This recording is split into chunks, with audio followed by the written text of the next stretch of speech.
Animais na Cidade, com o defensor das causas animais, Eliomar Russi, que está aqui com a gente. Bom dia, Mazinho. Bom dia, Jorge. Bom dia muito especial a você, aos nossos queridos amigos ouvintes e também internautas aí que nos acompanham.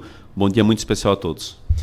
Hoje nós vamos aqui falar sobre uma coisa muito especial, Mazinho, porque esta semana é a semana que marca a passagem do Dia Internacional da Mulher. É uma semana de reflexão sobre o papel da mulher na sociedade, os avanços, né, das causas femininas, a violência contra a mulher, que a gente estava aqui conversando há pouco com a vereadora Cristiane Loureiro, que é procuradora da mulher na Câmara de Vereadores de Blumenau, e o papel da mulher na defesa das causas animais também, né, Mazinho? Olha, essencial, Jorge. Eu diria a você que a maioria, né, do nosso time aí, os nossos defensores dos animais são constituídos por mulheres, né? Eu também quero aqui render minha homenagem, a minha admiração acima de tudo, porque de fato a maioria esmagadora são mulheres e guerreiras, na verdade grandes guerreiras. Nós temos pessoas baluartes na área, eu diria assim, desde das precursoras, sabe, Jorge, das pessoas que iniciaram,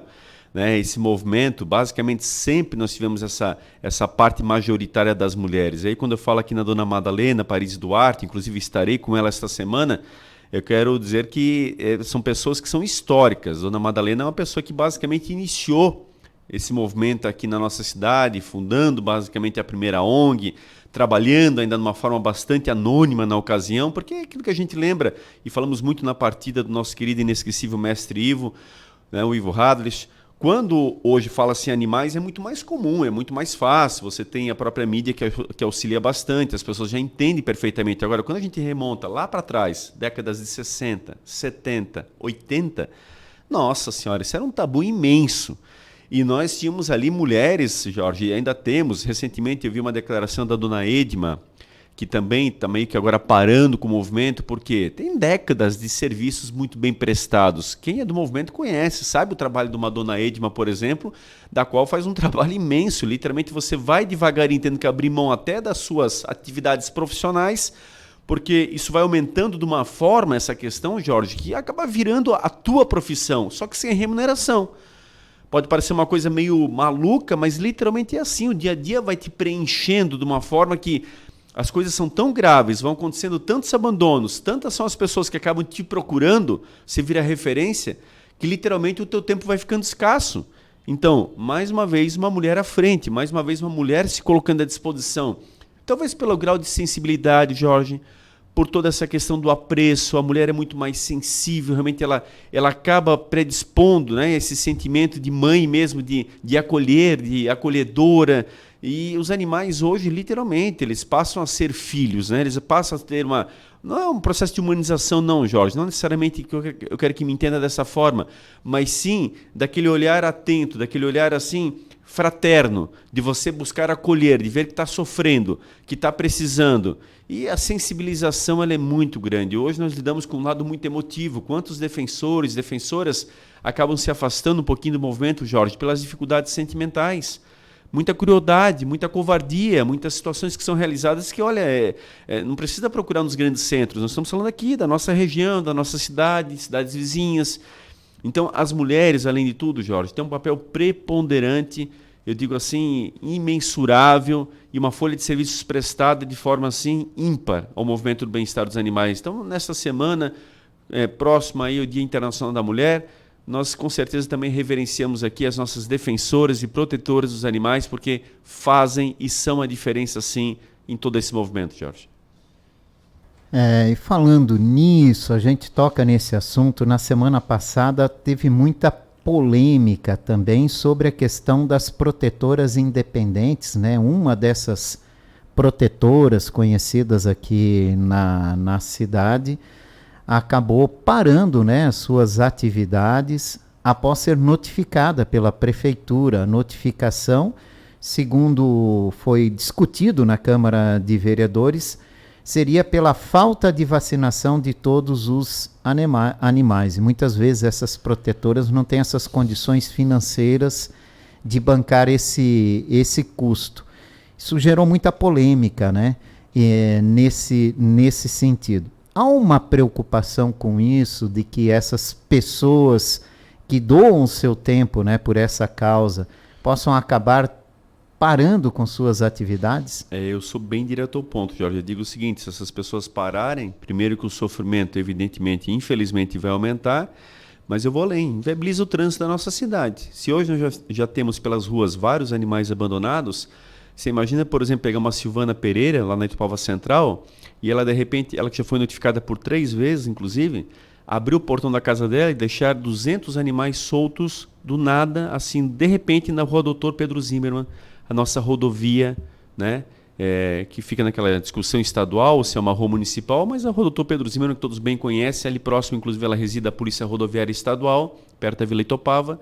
Imagina que loucura seria isso. Então, não é possível isso. Eu acho que está faltando aí um entendimento, até por parte, e aí a participação do Ministério Público é muito importante na vara do meio ambiente, uma tentativa de conciliação com a própria prefeitura, porque não é por aí também, Jorge. Nós não podemos levar a ferro e fogo. Essas pessoas, elas são primeiro voluntárias, elas despendem do seu tempo, elas despendem de recursos pessoais para poder exatamente amenizar a situação que ela é sim crítica.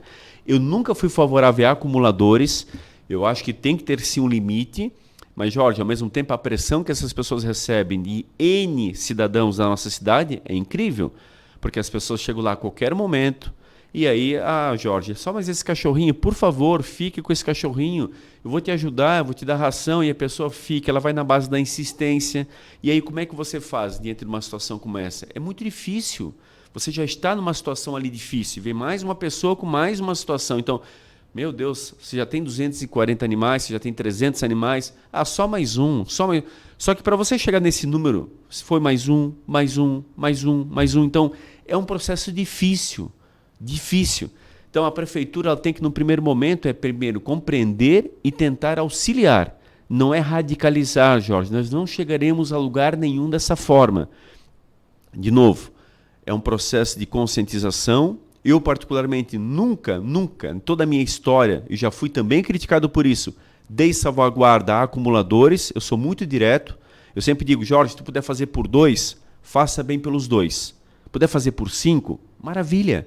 Mas se tu não puderes fazer mais do que dos 5, não faça por 7. Os 7 vão acabar sofrendo com a passagem do tempo, porque o teu recurso vai acabar. Você vai ter dificuldades extremas. Então, o que você fazia bem por 2, hoje você tem 7 com dificuldades. Só que agora essas situações já estão criadas. Evidente que a fiscalização ela é bastante falha por parte do poder público, isso não é da noite para o dia que chega nesse patamar. Então é muito simples, entre aspas, você chegar lá num determinado momento e só notificar e botar aquela pessoa numa situação ainda pior. Porque ela já tem falta de apoio, ela já tem graves problemas no dia a dia. Aí são pessoas simples na sua grande maioria. Você chega lá com uma notificação, isso para ela é quase um aviso de prisão. Ela tem até dúvidas de como proceder, o que significa isso, qual é o impacto disso. Pouco se fala sobre quais são os efeitos. E aquela pessoa passa a não dormir mais à noite, ela passa a ter uma intranquilidade agora adicional. Daqui a pouco ela está na base de medicamentos, inclusive antidepressivos, de situações bem crônicas. Quem acompanha o movimento sabe como é que isso funciona, Jorge. Então você tem que ser parceiro, você tem que realmente passar a compreender, entender e trabalhar em conjunto. A prefeitura tem esta obrigação, sim. O CEPRAD tem esta obrigação, por isso que eu digo, pense que a vara do meio ambiente é muito propícia para isso, para você fazer uma interlocução, juntar as partes, pensar no melhor caminho. A partir de agora, então, você não pega mais animais, vamos trabalhar em conjunto, vamos trabalhar em feiras de adoção, vamos te auxiliar, vamos ajudar. Porque a pessoa também quer isso, Jorge. No final das contas, quem quer viver numa condição insalubre como essa? É verdade. Sabe? É um assunto que tem que fazer pauta das eleições desse ano? Sem dúvida, mas com responsabilidade, sabe, Jorge? Eu também me interesso muito com isso. Não, mas o Eliomar também já foi candidato. Não tem problema. Eu sei do meu grau de responsabilidade. Acho que meu passado responde por ele. A questão de você ter sobriedade na história, você ter conhecimento de causa, entender que você está lidando com expectativas.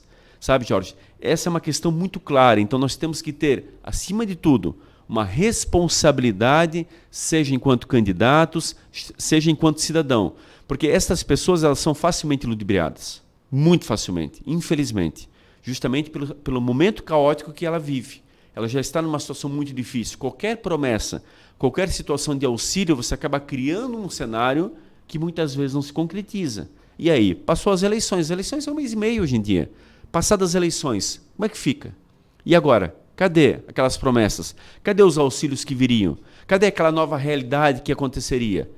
E estão lá, os animais precisando, essa pessoa continuando naquela crise caótica que ela vive. Então, mas Eliomar, eu auxiliei lá durante o período eleitoral, dei X para ela. Momentâneo. E depois? Como é que fica? Sabe, Jorge, o que menos se precisa, eu diria assim para ti, é de questões simplesmente conta-gotas, que vão terminar com prazo de vencimento muito rápido. Não é isso que vai resolver. Agora, nós precisamos de políticas sérias, de ordem permanente, onde situações como essa evitem que sejam iniciadas, porque, olha, nesse momento você está lá notificando a fulana que já está num estado crítico e a tendência é só piorar dessa forma.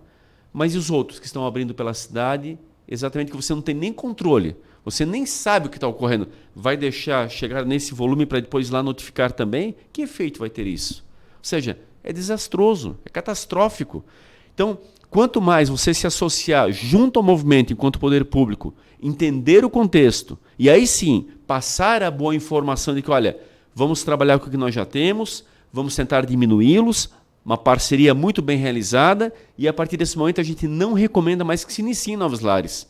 Na dúvida, procure o poder público. É tal qual construir algo novo, você tem que ter o alvará, você tem que ter licença, pode-se criar inclusive um mecanismo nesse sentido.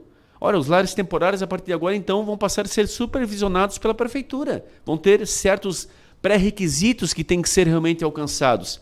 Perfeito, aí você está sendo parceiro e realmente dando uma saída solúvel à questão, que seja compreensível, que fique bom principalmente para o bem-estar dos animais, Jorge, porque acho que independente de burocracia à parte, nós não podemos perder o foco. Todos nós estamos nesse mesmo movimento por uma única questão, o bem-estar dos animais. E eu sempre repito e complemento, se os animais vão mal, o bem-estar das pessoas também está atacado, Jorge. Tá? Se os animais vão bem, também existe o bem-estar dos animais. De novo, repito também, uma rápida reflexão. Vá lá, dona Silvana, abre o portão agora da sua residência e deixa 240 animais numa beira de rodovia, simplesmente perambulando. Não dá nem para pensar no que isso pode ocorrer, Jorge. Não dá nem para pensar o tamanho da tragédia, o número de acidentes, sem contar a crueldade que esses animais estariam sujeitos de forma repentina. Então, é insanável uma questão como essa da noite para o dia. Mas eu próprio já tive posse de uma notificação dessa, já li o seu conteúdo e o que ela dá a entender é exatamente isso. Você marca uma data para que aquela pessoa, de repente, ela baixe 80 animais. Jorge, convenhamos, amigos ouvintes, internautas, se ela pudesse fazer isso, você acha que ela não faria? Você acha que ela não faria? Faria com toda certeza. Agora, ao mesmo tempo que a pessoa tem o carinho que ela passa a ter pelo animal cuidando bem dele, ela quer que ele seja bem adotado. Não simplesmente que alguém vá lá e pegue embaixo do braço e leve para qualquer destino que não seja realmente o bem-estar desse animal. Por isso tem lá os termozinhos que eles fazem, de forma bastante simples, onde a pessoa se compromete, assina, apresenta às vezes um comprovante de residência, um documento lá que vai autenticar que ela é realmente aquela pessoa. São questões, Jorge, que demonstram claramente o amor que elas possuem e ao qual elas querem que o animal seja adotado da mesma forma para sair de lá para um local saudável, não para sair de lá para daqui a pouco ele não existir mais. Tem uma situação que me perguntaram e eu vou passar para ti. Se eu esqueço o portão da minha casa entreaberto, né, e um animal de rua acaba entrando ali, passa a noite ali e tal, e depois eu boto ele para fora de casa e alguém acaba vendo, né, como se fosse que eu estava largando um animal da rua. Sim. Eu me torno responsável por esse animal? De forma alguma. Essa tua pergunta é muito boa, gera muita discussão. A partir do momento que, vou dar um outro exemplo que eu relato, eu só estou te falando porque tem gente que não gosta de ter, não é que ele não gosta do animal, ele não gosta de ter o animal em casa, né? Não... Perfeito. E, ao mesmo tempo, existe a seguinte situação. Eliomar, o cachorro está machucado na rua e tal. E eu cuido dele. Isso. Se eu ligar para o CEPRAD, eles vão dizer, não, tudo bem, a gente vai atender, mas você vai ter que ficar responsável. Não existe. O CEPRAD não pode dar esse tipo de orientação. Não é isso. Veja, a pessoa está fazendo um bem em ambos os casos. Então, poxa, o portão ficou aberto, o cachorro entrou, mas ele não quer ter o cachorro dentro do seu lar. Então, sem problema, ele volta para a rua. Claro, eu não jamais faria isso, mas eu sou suspeito em falar como tantas pessoas que são do segmento não fariam, mas o cidadão está no seu direito. Mas Eliomar, amanhã depois da pessoa vai dizer que eu abandonei. Qual é a tática que eu sempre usei enquanto estive à frente do CEPRAD? Eu pedia para a equipe conversar com os vizinhos, Jorge. Ali não tem. Você pega a verdade nua e crua, sabe? Sem a pessoa perceber, você vai lá e conversa com... Nem que volte outro dia, mas você vai conversar com os vizinhos e vai entender o processo. O vizinho vai falar claramente, não, ele nunca teve cachorro. Isso realmente foi um fato que aconteceu, sabe? Não tem como esconder a verdade. A mentira tem perna curta, literalmente. Então, a gente sempre age na questão da boa-fé. O cidadão está de boa-fé, de fato, ele tem realmente clareza no que fala? Perfeito, pronto. Agora, não dá para ficar empurrando o animal, até porque não vai nem fazer bem o animal, Jorge. Não, você vai manter esse animal dentro do teu lar. Daqui a pouco esse animal vai ter um fim cruel, trágico, e aí vai se falar o quê? Calcula na cabecinha desse animal, você empurrando ele lá para dentro, não, porque você vai ficar com ele agora, você não pode abandoná-lo. É a mesma coisa aquele covarde que abandona um animal do seu automóvel e me arrepia quando a pessoa diz assim, não, Mazinho, eu fui atrás do cara, botei ele de volta dentro do carro do cara, botei o animal de volta, ele vai ter que levar esse animal. Tu calcula o medo desse animal, sabendo já o pavor que ele passou com um covarde como esse que abandonou, e agora você devolve o animal para aquele veículo. Esse cara vai fazer o que com esse animal, Jorge? Vai levar para onde? Ele vai abandonar esse animal aonde? Imagina agora o extremo que ele vai levar esse animal, já que ali ele foi descoberto. Você tem que abrir um boletim de ocorrência contra esse cidadão, anota a placa do carro, mas não devolva esse animal, pelo amor de Deus. Mas, Mazinho, vou botar onde? Eu sei que a situação é difícil, mas nem que você deixe ele no local que ele foi abandonado. Sinceramente. Ele vai tentar se virar de alguma forma. Agora, não para um covarde como esse, uma pessoa que já abandonou o animal, você bota ele de volta dentro daquele cativeiro? Meu Deus, qual vai ser a conclusão disso? Então não, Jorge.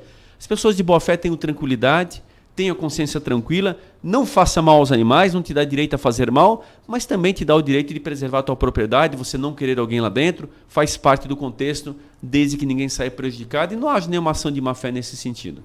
Outra situação também que às vezes é meio comum é você ver potes com ração em determinados locais onde existem gatos ou cachorros, né, que estão abandonados. Perfeito. Isso também é viável? Não é indicado? É indicado? Não é? É o chamado conceito de animal comunitário, Jorge. Ele é indicado porque assim, os animais, evidente, eles precisam beber, eles precisam comer como nós. Tanto é que hoje já tem lojas, se você observar, várias lojas já põem na frente da sua própria loja um potinho de água, de ração. Isso é solidariedade, isso é um processo de ser solidário, de você pensar de fato num ser que, poxa, está ali precisando, ele... Agora aqui, embaixo da rádio, você vai ver, tem morador de rua, geralmente com um cachorro ali. Eles são muito fiéis, estão sempre juntos, mas ao mesmo tempo, se o morador de rua já está passando dificuldade, o cachorro não é diferente. Então, auxilia, por que não? Sabe? Não está incomodando ninguém, um potinho de água ali no canto, um potinho de ração ali no canto. Então, as pessoas têm que... Se você não é adepto à causa, passa reto, não tem problema. Mas não te incomode com isso. Até quem porventura põe a água, até eu recomendo, troca volta e meia essa aguinha, porque durante o dia o calor é intenso, principalmente nessa época do verão. Então, isso é fantástico, Jorge. Hoje, outros municípios, próprio Balneário Camboriú, hoje o pessoal veraneia muito, dá uma olhadinha na Avenida Brasil, a Avenida Principal, onde tem o comércio de forma muito forte. Quantos são os potes? São vários, diversos. Está pegando muito bem. O próprio comerciante acaba ganhando empatia de diversas pessoas que às vezes nem têm um animal, mas também são solidárias à causa e acabam se familiarizando com esse gesto de solidariedade. Então, enfim, desde que seja para o lado positivo, fature o que for no sentido pró, porque realmente é uma pessoa que é diferenciada e isso só ajuda os animais que precisam sim, Jorge. Eliomar Russi, Mazinho, obrigado pela participação hoje no nosso quadro Animais da Cidade. Um abraço muito especial, Jorge. Obrigado mais uma vez pela oportunidade. Um abraço aos internautas também. Estamos sempre à disposição. Bom resto de semana aí a todos. Sempre lembre, quem ama os animais é muito mais feliz. Um abraço. Ótima semana, Mazinho.